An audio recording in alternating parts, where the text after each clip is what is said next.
All right, you caught me doing one of my little secrets, but it's a really cool thing that I'm gonna pass on to you guys. This car, beautiful paint job on it, base coat, clear coat. You can see the stripes are buried into the clear. We had a problem with a big chip on the top of the door. Don't know how that happened. Of course, you know how it is in the shop and you're busy. So to repair this chip, what I've done is I've dabbed in a bunch of single stage paint to build up the chipped area. Get it from this way.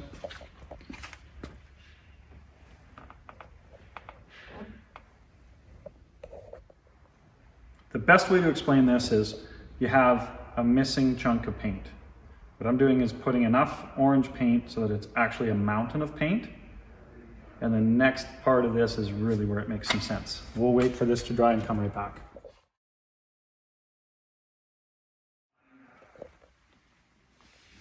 So here's the secret to making this work. Chip repair and polish 101. I learned this when I was doing overhauling with Chip Foos, and I will never forget it. And now you guys can try to practice it at home.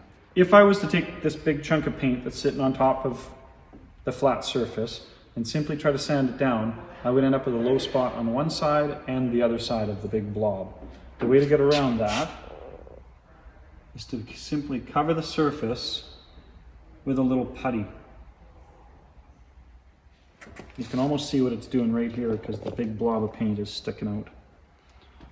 This putty doesn't stick to the paint very well. And what it's going to do for me is I'll have a surface to sand down. We'll actually see that big mountain of orange come out, and we'll just sand it down till it's level. Pick away the rest of it. We'll let that dry and start sanding a little bit.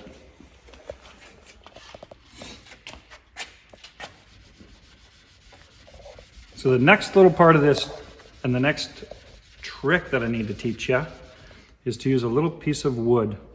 So the idea is the wood's going to make it flat, it's going to knock the bump down, but it's going to use this Bondo as a, or this putty as a, just kind of somewhere to float it.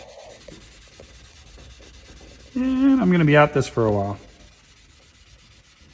So we'll see you in a few minutes.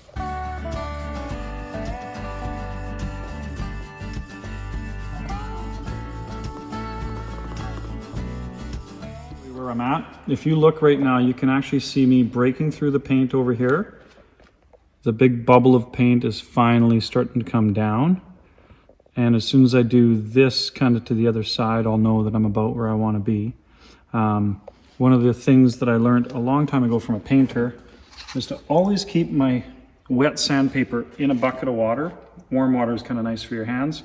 But the reason you do that is so when you're bending the piece of paper, you don't end up with kind of a sharp edge. It just sort of softens these edges when you fold your paper. So I'll keep sanding.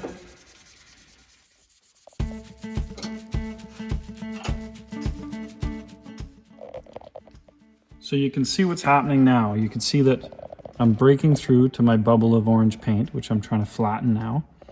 I'm getting the Bondo nice and flat, but I'm also starting to sand the edges past the Bondo. These are the areas that you're most concerned about. You don't want to break through the paint. So keep your strokes within the space of the Bondo, or the body, the putty I should say, but keep your strokes between that.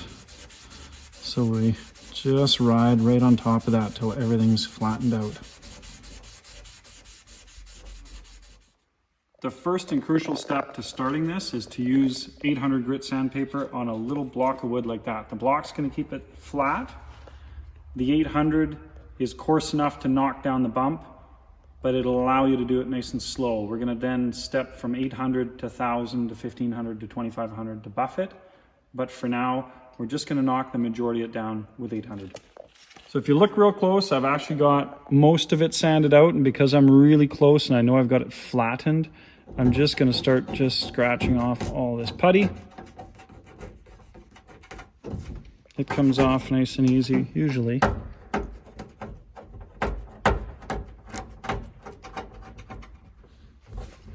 It's always good to have a nice clean surface to put it on so it doesn't stick very long.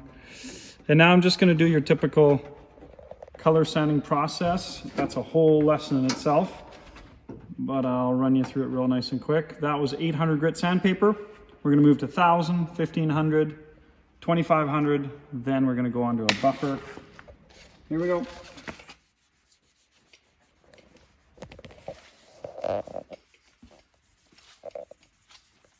Not gonna lie, you sounded a little bit like Bob Ross when you were talking there. Bob Ross. Just sitting here sanding. Making pretty pictures.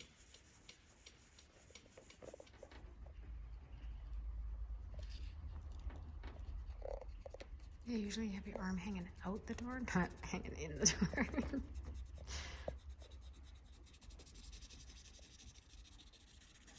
The thing you really want to watch in this particular job is this very sharp line. I'm trying to stay away from it as much as possible. It doesn't require a lot of sanding to buff up, but it's pretty easy to break through with a piece of sandpaper and wreck your job. I'm at 2,500, just swiping it off real quick. This is the last step I usually use before buffing. You can go all the way up to 2,000 or 3,000, 5,000. You can really get carried away with the sandpaper, but it's a small area. I'm going to be able to focus on making sure I got the sand scratches out of it while I'm buffing, and be real careful again on that line right there. In this process so far, we have taken a giant chip out of the door by adding a big blob of orange paint. Then I covered it with putty. Okay. So that while I was sanding it down, the bubble or the big blob actually poked through. So then you could actually see where you were. And then once it got kind of real light on all the outer edges, you knew you were kind of flattened out, Yeah. right? Then of course, just like our regular color sanding tricks, I went 800, 1,000, 1,500. I'm gonna try to buff it up.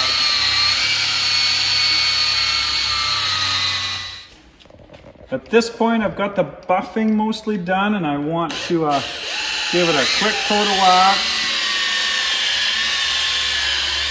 I'm gonna be totally selfless here and actually promote one of my favorite companies that works with us. Silver Wax is the only product I use on these high-end paint jobs. So a quick coat of wax.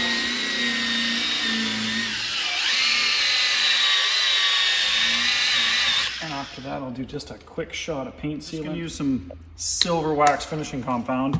And yes, you heard me, I'm promoting one of my favorite sponsors. We'll get this done, put a little sealant on it, call it a day.